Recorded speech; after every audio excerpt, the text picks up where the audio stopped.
ഇന്ന് സൺഡേ ആയിരുന്നു കേട്ടോ. ഇന്ന് ഞങ്ങളുടെ കോട്ടപ്പുറം കാവിൽ വലിയാറാട്ട് കൂടിയാണ് കേട്ടോ.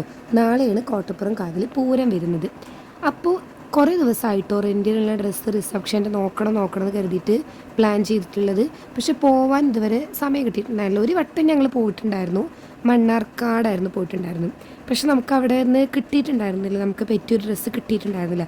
ഇഷ്ടപ്പെട്ടൊരു ഡ്രസ്സ് ഉണ്ടായിരുന്നു ബ്ലാക്ക്, പക്ഷെ കറക്റ്റ് അത് ബ്ലാക്ക് കുറച്ച് ഇടണ്ടെന്നൊക്കെ ഉള്ള ഒരു ഇതായിരുന്നു. അപ്പോൾ അത് നമുക്ക് ഓക്കെ ആയില്ല, അതുകൊണ്ട് നമ്മളത് വേണ്ടാന്ന് വെച്ചു. അപ്പോൾ ഇന്ന് ഞങ്ങൾ പെരിന്തൽമണ്ണ ഒരു ഷോപ്പിലേക്ക് പോകാമെന്നാണ് കരുതിയിട്ടുള്ളത് കേട്ടോ.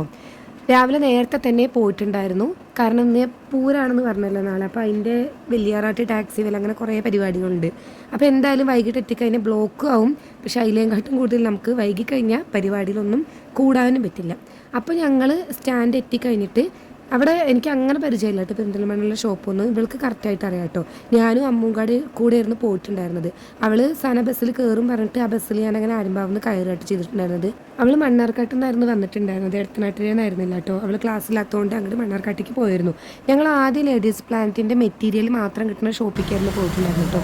അവിടെ നിന്നെല്ലാം കിട്ടുമെന്നായിരുന്നു കരുതിയിട്ടുണ്ടായിരുന്നു, പക്ഷെ അറിയില്ലായിരുന്നു അവിടെയും റെൻറ്റിനുള്ള ഡ്രസ്സുകൾ അവിടെ നിന്ന് കിട്ടുന്നുള്ള. ഞങ്ങൾക്ക് അവിടെ കിട്ടുമെന്നായിരുന്നു ഞങ്ങൾ കരുതിയിട്ടുണ്ടായിരുന്നത്, പക്ഷെ അവിടെ ഇല്ലായിരുന്നു. അപ്പോൾ അവിടെ പോയി അന്വേഷിച്ചപ്പോഴാണ് പറഞ്ഞത് അവിടെ റെൻറ്റിനുള്ള ഡ്രസ്സ് അവരുടെ തന്നെ ഷോപ്പായിട്ടില്ല, കുറച്ച് പെരിന്തൽമണ്ണ ബൈപ്പാസിൻ്റെ ഉള്ളിലേക്കാണെന്നുള്ളത്. അപ്പോൾ ഞങ്ങൾ ഓട്ടോ വിളിച്ചിട്ട് പോകാമെന്ന് കരുതിട്ടോ. അങ്ങനെ ഞങ്ങൾ ഓട്ടോ വിളിച്ചിട്ട് അവിടെ എത്തിയിട്ടോ. അവിടെ പോയി കഴിഞ്ഞപ്പോൾ ഒരുപാട് കളക്ഷൻസ് ഉണ്ടായിരുന്നു കേട്ടോ. ഒരുപാട് ബ്രൈറ്റ് ആയിട്ടുള്ള കളർ നോക്കുന്നുണ്ടായിരുന്നില്ല, ഒരു ലൈറ്റ് ആയിട്ടുള്ള കളർ ഷെയ്ഡുകൾ നോക്കാമെന്നായിരുന്നു ഞാൻ കരുതിയിട്ടുണ്ടായിരുന്നു കേട്ടോ. വലിയ കുത്തുന്ന ടൈപ്പ് കളർ ഇതിനോട് എനിക്ക് അത്ര താല്പര്യം ഉണ്ടായിരുന്നില്ല. ഒരു പേസ്റ്റൽ കളർ ടൈപ്പ് പോലത്തെ വിഷാണെങ്കിലും ആ ഒരു ബ്ലാക്കോ അങ്ങനത്തെയൊക്കെ മേച്ചല്ല. അവന് ബ്ലാക്കാണ് കൂടുതൽ ഇഷ്ടം. ബ്ലാക്കോ ഇല്ലെങ്കിൽ ലൈറ്റ് കളേഴ്സ് തന്നെയാണ് അവനും കൂടുതൽ നോക്കാൻ കരുതിയിട്ടുണ്ടായിരുന്നത് കേട്ടോ. അപ്പോൾ കുറേ ഡ്രസ്സ് കണ്ടായിരുന്നു കേട്ടോ. അപ്പോൾ കുറേയൊക്കെ നമുക്ക് പറ്റുന്നതായിരിക്കും, പിന്നെ കുറേയൊക്കെ എനിക്ക് തോന്നി കൂടുതൽ ഹൈറ്റ് ഉള്ളവർക്ക് പറ്റിയതാണ് തോന്നിയിട്ടോ. ഹൈറ്റ് ഇല്ലാത്തവർക്ക് കുറച്ച് ഇട്ട് കഴിഞ്ഞാൽ ബുദ്ധിമുട്ടാണെന്ന് തോന്നിയിട്ടോ.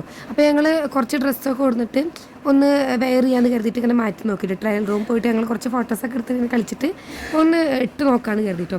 അപ്പോൾ ഫസ്റ്റ് ഈ വൈറ്റ് ഡ്രസ്സായിരുന്നു നോക്കിയിട്ടുണ്ടായിരുന്നു കേട്ടോ.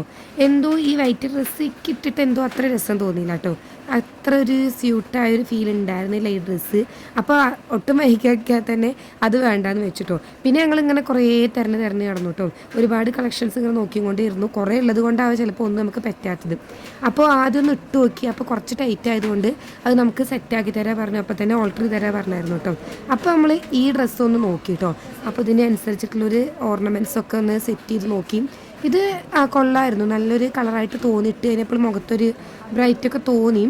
അപ്പോൾ ഇതൊന്ന് ഇട്ടിട്ട് ഞങ്ങളൊന്ന് വെയർ ചെയ്ത് നോക്കി ഓർണമെൻറ്റ്സ് ഒക്കെ ഇട്ടിട്ട്.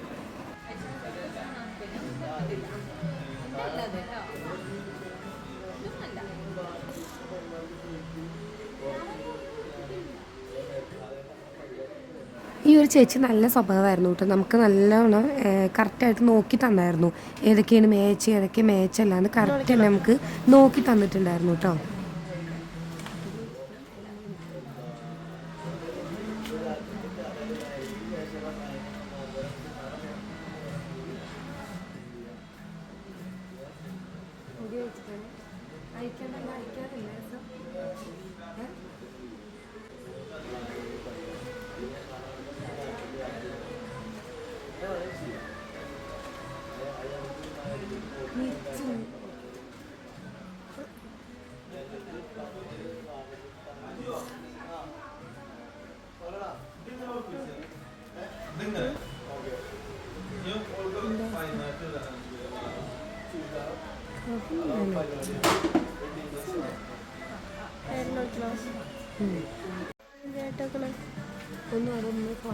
വിഷ് വിളിക്കാനൊക്കെ നോക്കിയിരിക്കുകയായിരുന്നു കേട്ടോ. ഇങ്ങനെ അവൻ വിളിച്ചിട്ട് നോക്കി പറഞ്ഞാൽ നമുക്ക് എന്താണ് അടുത്ത് ചെയ്യേണ്ടതെന്നുള്ളൊരു കൺഫ്യൂഷനായിരുന്നു കേട്ടോ. അവനാണെങ്കിൽ ഡ്യൂട്ടീൻ്റെ തിരക്കുമാണ്, ഇടയ്ക്കിടയ്ക്ക് ഫോണൊന്നും എടുക്കാൻ പറ്റില്ല, അവന് ബിസിയാണ്. അപ്പോൾ ആ ഒരു ബുദ്ധിമുട്ടുണ്ടായിരുന്നുള്ളൂ. കുറച്ച് ലാഗായിട്ട് ഞങ്ങൾ അവിടെ കടന്നിട്ട് ഇങ്ങനെ ഓർണമെൻറ്റ്സ് മാറ്റിയിട്ടും ഹെവിയുള്ള ഓർണമെൻറ്റ്സും ഉണ്ടായിരുന്നു, സിമ്പിളായിട്ടുണ്ടായിരുന്നത്. അപ്പോൾ അത്യാവശ്യം ഓവറായിട്ടുള്ള ഹെവി ആയിട്ടുള്ള ഒരു ഇതിക്ക് അത്ര നോക്കുന്നുണ്ടായിരുന്നു. കുറച്ചൊക്കെ ഒരു സിമ്പിളായിട്ടുള്ള ഒരു ടൈപ്പായിരുന്നു ഞങ്ങൾ നോക്കുന്നുണ്ടായിരുന്നത്. പിന്നെ ഞങ്ങൾ അവിടുന്ന് ഞാൻ ഈ ഓർണമെൻറ്റ്സ് ഒക്കെ മാറ്റിയിട്ട് ഞങ്ങൾ ലിഫ്റ്റിൽ കയറിയിട്ട് പിന്നെ അവിടേക്ക് തന്നെ പോയിട്ടോ കുറച്ച് ഡീലിങ്സ് ഉണ്ടായിരുന്നു, അതൊക്കെ ചെയ്യാനുള്ളൊരു പ്ലാനായിരുന്നു കേട്ടോ. പിന്നെ അത് കഴിഞ്ഞിട്ട് ഇവൾക്കൊരു ജീൻസ് എടുക്കണം പറഞ്ഞു, ബ്ലാക്ക് ജീൻസ് ഇല്ല പറഞ്ഞു. അപ്പോൾ ജീൻസൊക്കെ നോക്കി ഒരു ജീൻസൊക്കെ എടുത്ത് ഞങ്ങൾ അവിടുന്ന് അങ്ങനെ ഇറങ്ങി. ഇറങ്ങിയിട്ട് പിന്നെയും ഞങ്ങളൊരു ഓട്ടോയ്ക്ക് വേണ്ടി വെയിറ്റ് ചെയ്തിട്ട് അങ്ങനെ ഓട്ടോക്ക് കിട്ടിയിട്ട് ഞങ്ങൾ പിന്നെ വെള്ളം കുടിക്കാമെന്ന് കരുതി. ഫുഡ് കഴിക്കാനുള്ളൊരു പ്ലാൻ ഉണ്ടായിരുന്നില്ല, ജസ്റ്റ് എന്തെങ്കിലും ഒരു വെള്ളം കുടിക്കാമെന്ന് കരുതിയിട്ടായിരുന്നു ഞങ്ങൾ പോയിരുന്നത്. പെരിന്തൽമണ്ണയുള്ള സ്റ്റാൻഡിലായിരുന്നു ഞങ്ങൾ കയറിയിട്ടുണ്ടായിരുന്നത്. ഞങ്ങൾക്ക് എവിടെ പോയി കഴിഞ്ഞാൽ രണ്ടുപേർക്കും ഒരേ ടൈപ്പാണ് കേട്ടോ, നാരങ്ങ സോഡയാണ് ഫുൾ പ്രിയം. ഇല്ലെങ്കിൽ എനിക്ക് നാരങ്ങ സോഡ, മോരും വെള്ളം, നാരങ്ങ ഉപ്പിട്ടിട്ടുള്ളത് അങ്ങനെയൊക്കെയാണ്. അപ്പോൾ ഞങ്ങൾ രണ്ടുപേരും നാരങ്ങ സോഡയാണ് വാങ്ങിയിട്ടുണ്ടായിരുന്നു കേട്ടോ.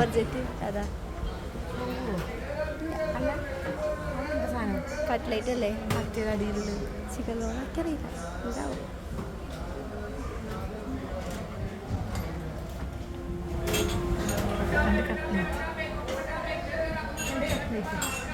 പിന്നെ അതിൻ്റെ കൂടെ ഒരു കട്ട്ലേറ്റും കൂടി വാങ്ങിയിട്ടു. നാരങ്ങ സോഡയും കട്ട്ലേറ്റും കൂട്ടിയിട്ട് ഞങ്ങളങ്ങനെ കുടിച്ചു.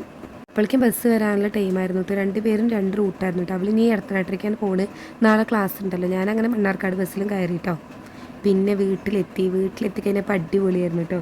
പൂരമായത് കൊണ്ട് തന്നെ അവർ എല്ലാ ചപ്പും കൂട്ടി കത്തിക്കുകയായിരുന്നു. ഇവിടെ ഫുള്ള് ചപ്പും കൂട്ടിയിട്ട് നിച്ചും കൊച്ചും ഒക്കെ ഉണ്ടായിരുന്നു. എല്ലാവരും വല്യമ്മയും അമ്മയും ചേച്ചിയൊക്കെ പാടെ ചപ്പ് കൂട്ടി കത്തിക്കുകയായിരുന്നു കേട്ടോ. അപ്പോൾ ഇവൻ എന്നോട് അങ്ങോട്ട് പോകണ്ട ചേച്ചി, പുളിറുമ്പാണ്, കടിക്കും എന്ന് പറയുമായിരുന്നു കേട്ടോ. പിന്നെ